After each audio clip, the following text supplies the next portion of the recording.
ba videoនេះច្បាស់មែនទេបងប្អូនណាចង់មកបងមើលកាមេរ៉ាច្បាស់ណាអានេះគឺជាខ្សែពสีប្រភេទ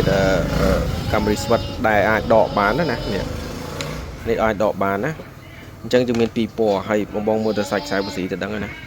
ហើយវាធន់កម្រិតណានេះទូរស័ព្ទខ្ញុំច្បាស់អញ្ចឹងមើលច្បាស់មែនទេណា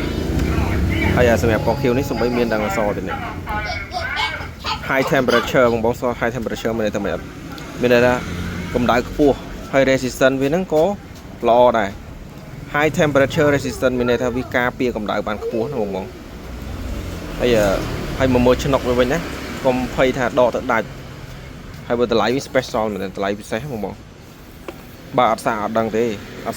ថាវាគុណភាពល្អមិនណាមិនមែនខ្សែពណ៌ខ្មៅតូចឆ្មាល់ទេបងប្អូនណាអញ្ចឹងអីវ៉ាន់នេះបញ្ជាក់វា